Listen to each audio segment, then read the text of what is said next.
Hi everyone, I'm Zoe and welcome back to my channel. Today I'm going to talk about self-love. So self-love is a topic that is really dear to my heart. It's very important to me, and I feel like it's something that every human on the planet needs to have in order to thrive, survive, and just raise human consciousness altogether. So I'm going to talk a little bit about kind of what self-love is, how it feels like, and also some tips on how to get closer to self-love. So there are quite a few buzzwords around self-love. So it's talking about self-care, acts of self-love, like buying yourself something, clothes, chocolate, flowers, taking yourself out for dinner or a movie night or a walk, having a lovely, warm, relaxing bath, taking yourself away on a short trip. And yeah, while these are all amazing, and they really are, if you are doing them, don't stop. If you aren't doing them, please start. But the point I want to make here is that they are kind of acts of self-love, and they are not a belief. So from where I'm coming from, it's the belief that is where self-love comes from, the actual belief in having love for yourself, kindness for yourself. So that's more of what I'm going to talk about in this video. So for me, what self-love means, so it is nourishing yourself completely. That can include so many different things, and it can include food. What kind of food are you putting in your body? Is it really nourishing your digestive system? Again, with water, drinks, are you hydrating enough? And it's also about nurturing yourself. Are you nurturing your inner child, also your adult self? Are you really building that relationship and connection with yourself? And it's also about having kindness and compassion. So really, we have so many thoughts, actually around 70,000 I think it is a day, and the majority of those are negative, and which is really sad. And where we want to kind of get to is making the majority of those thoughts kind. So are the thoughts of yourself kind? And also, one thing that I know, especially for women, that we lack is compassion for ourselves. And especially with kindness and compassion, we all have the ability to do it. We all know what kindness and compassion is. We often give it to other people, animals, your loved ones, pets, children, but we don't give it to ourselves. So it's also really having that true compassion for yourself. And when you're feeling down, having a sad moment, instead of berating yourself, belittling yourself, telling yourself I'm not good enough, it's just to have the compassion, just really nurture and love yourself, and tell yourself that it's okay to feel like this, and just kind of like nurture that relationship. And another thing I want to talk about is resilience. So I learned a lot about this also with the HeartMath Institute. And having resilience is having the capacity to prepare for, adapt, and to have the ability to change and deal with adverse situations. And that is a big part of self-love, in my opinion. So self-love is also having the emotional resilience to deal with changes, to deal with challenges, and just act appropriately from a place of love, and not from a place of anger or hate, or fear, worry. So that's also a big part of self-love. I want to also cover how self-love feels, because we all hear self-love, what we should be doing, but what I think most people don't know is how it actually feels. And this requires us to really be in touch with our emotions. For me personally, I find this quite easy. So I guess I can talk from that place, but I know there are so many people who don't find it easy. And to be honest, I didn't find it easy at one point. So yeah, just really knowing how it feels is a good indicator to know whether you truly are in a space or coming from a space of self-love, or whether it's coming from the ego. And in further videos I will talk about the ego, which is my nemesis. But no, yeah, the ego is a whole other story which I will touch on another time. But yeah, so it's truly knowing that, you know, the feeling of self-love. And for me, that comes from, so the feeling for me of self-love is just being really sure within yourself. And don't get me wrong, when you're feeling sure, it doesn't mean you're feeling sure constantly. I've got this, I'm amazing, I believe in myself, I'm going to do this. That can also be a problem. So it's just being sure also that maybe you don't have all the answers right away, but knowing how to get them, where to go to get information, where to go, you know, when you need something.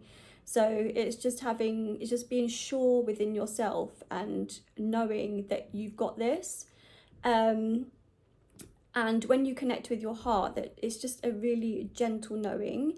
And sureness coming from an ego is kind of, you know, as I said before, I'm gonna do this, I've got this, but having no real regard for, you know, the feeling and the emotions behind it. I hope this makes sense. Not really great at explaining it, but hopefully it makes a little bit of sense, and what I'm going to add helps with that. And yeah, self-love is just feeling like a massive, lovely, warm hug. There must be times where we've all felt a lovely, warm hug from a loved one, a grandma, grandpa, even a pet. I love animals, so I'm always hugging animals if I can. So yeah, it just feels really warm, cozy, and yeah, like a lovely warm hug by the fire. I would say it's also how it feels. And just having complete inner peace. It's just, I mean, our mind never stops, let's be honest, and it never does stop. But having inner peace is just knowing when to ignore it, knowing when to drop it. The things we're telling ourselves, voices, opinions, judgments that are all going on with our mind.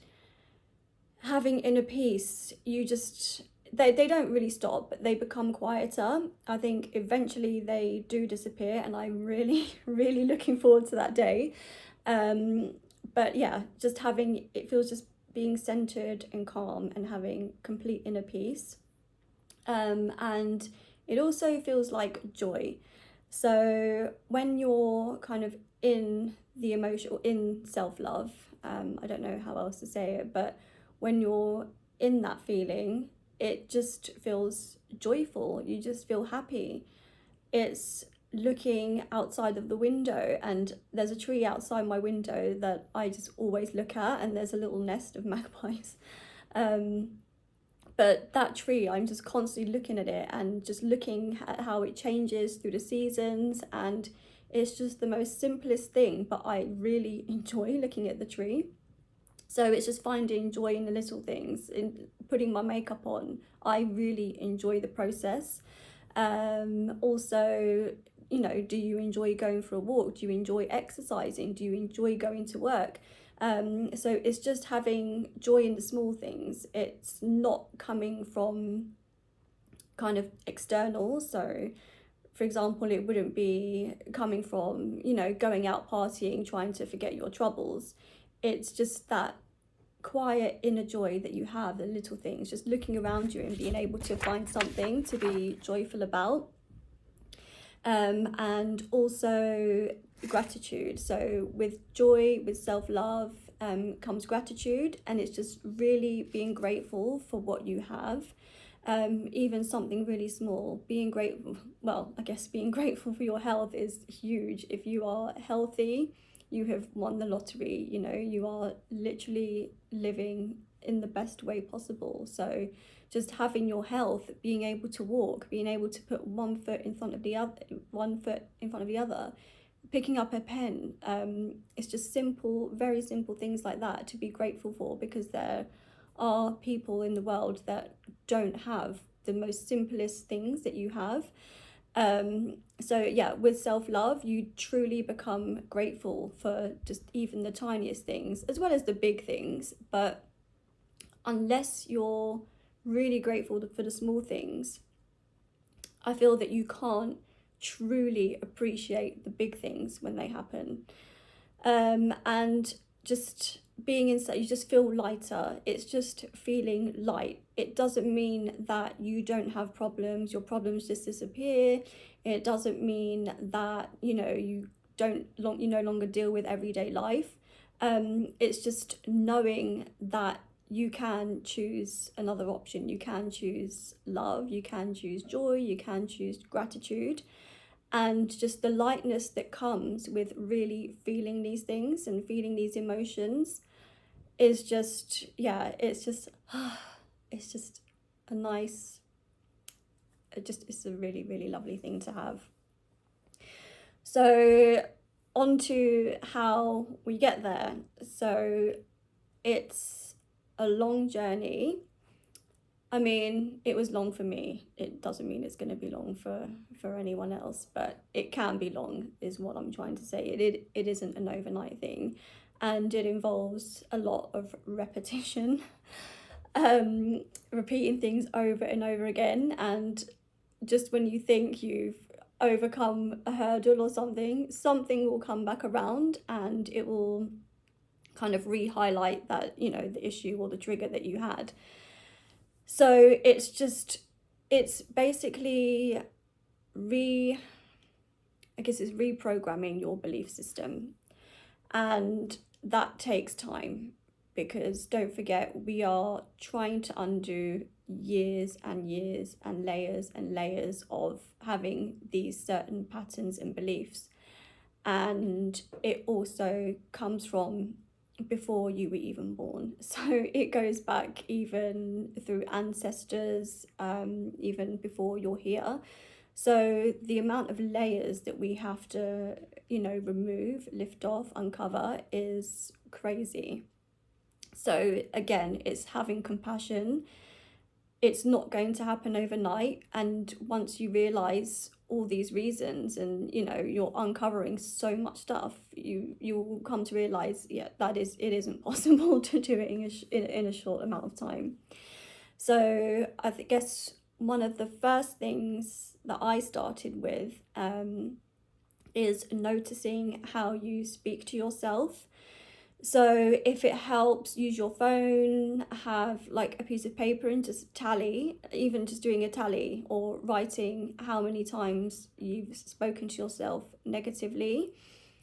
There's a lot. So I guess maybe having a tally or writing notes on your phone might not be the best idea, because I don't know, you might be on it all day. But yeah, it's just generally having that awareness of how many thoughts of yourself are negative. Noticing how you're speaking to yourself. Are you saying, oh, I'm so crap if I've, you know, done something wrong, or if you've forgotten to put the washing on before you leave the house, saying, oh my God, I'm so stupid. Well, you know, your mind's got so many different things going on. It's inevitable something is going to be forgotten. So it's not you being stupid. It's just the amount of things that are going through our minds. And I guess when you notice these limiting beliefs or these negative thought patterns, you need to stop there and then. As soon as you notice that thought, try and stop it and reframe it. So say, for example, I'll go back to the washing situation, I guess, because we all do washing, and I do this a lot. So I say you're putting on a wash and you've left one sock out, which is really annoying, or you put one black item somehow in your whites. This is such a trivial thing, but the most trivial things are the easiest things to start off with. And so yeah, say you've missed out an item in the washing machine, and you're starting to say, oh my god, how stupid. Just stop and say, no, I'm not stupid. It's one sock. I've managed to put everything else that I need in there, and that's an accomplishment. The point is, the accomplishment is you're washing your clothes. You've managed to take them out of the basket and you've managed to put them in the washing machine, put a wash on, probably at a convenient time. So you've erased all of that all of that good work, and you've just erased it completely just by one comment or one thing, forgetting a sock. Out of all those steps that it took you to put those items in the washing machine, it's one thing that's, kind of messed the whole thing up. I hope I'm explaining this in a kind of way that is easily understandable. So yeah, it's kind of like stopping that negative thought when you hear it and reframing it. And I guess sadly the annoying part is having to repeat that over and over again for quite a long time. It does get easier, 100%.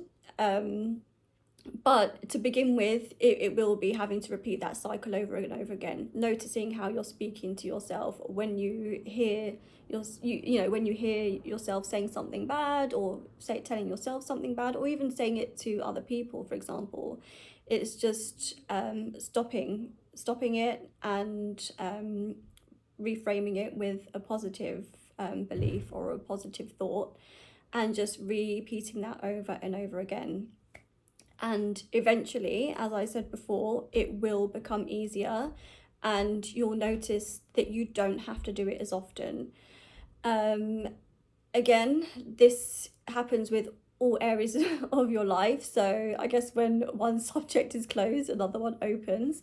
And there will be times where you think you've put something to bed, and just something completely random will happen, and it will just bring that thing up again that you thought you had resolved. But that's where the compassion and kindness comes. It's knowing, okay, this is a new situation for me, and just dealing with that with kindness and compassion, and in the same way, noticing, reframing. So it really is very simple, but I guess the hard thing is the habit and repetition and keeping it going over and over again. But once you build a new habit, it becomes easy. And I guess it requires patience. So having self-love and coming to a place where you feel real love for yourself, it does require patience. It is a journey, but it doesn't have to be a bad journey. Fall in love with the process. Again, I'm going back to kindness, compassion, joy. Just find excitement in finding these things out about yourself. It can be quite fun when you notice, oh, this thought's coming up again, and just, maybe make it into a game. How many times is this coming up for you? And just kind of like a little investigation, I guess, and try and enjoy the journey, because it does require patience. And if it's a journey that you're not enjoying, it's going to be a lot harder. So just enjoy to trust in the process. Again, hug yourself, metaphorically, physically. Just surround yourself with, positive people, positive things, and just being okay and knowing that everything is not going to go to plan. It's not going to be perfect all the time, but finding the joy and the beauty in that. Life is never without challenges. It's actually impossible, and it's how we react to these challenges that really determine how our life ends up and how it goes. So it's just developing patience, and I know it's hard, it's very easy to say, but I was the most impatient person. I was so impatient. I still am, but with trivial things, you know, like waiting in a queue. But I am working on that. I continue to work on my patience. So I know it is very hard to have patience in certain situations, but to learn to have patience for me is just one of the greatest things you can learn. And you know, a journey like this does require it, and you just build that along the way. There are so many things that you build along the way, and it's just an amazing part of life. So yeah, it's a topic that I love. I could talk about self-love for a long time, and it's something that I really enjoy doing and, you know, working on constantly. So if I can help anyone along with that, that really is what I really enjoy doing, because I feel that self-love is just so important. Without self-love, you can't do your job properly. You can't care for people, you can't care for yourself, and you just can't show up in the world how you really want to. Just I think when we all have self-love, I just feel like, just imagine what an amazing place it will be to live in, you know, just collaborating with other people, collaborating with different organizations, just the amount of ease and, I guess, creativity that comes from self-love and connection. Yeah, that's what I really strive for and what I believe in. And I mean, I really hope I get to see the world in that place in this lifetime. So I really hope you enjoyed this video. If you have any questions, please contact me. I'll leave my email so you can get in touch. And I really hope this was helpful, and if I can break it down simpler for you in any way, I will try and do that. I guess it's such a wide topic. In order to break it down so much requires a lot of time, and I guess bite-sized pieces of information. So maybe I could do some things that are more bite-sized around each individual topic or nuances, because there's so many. And I'm not going to waffle on anymore, and sending you all lots of love, and I hope you enjoy the rest of your day, whatever you're doing, and I will see you all soon. Bye.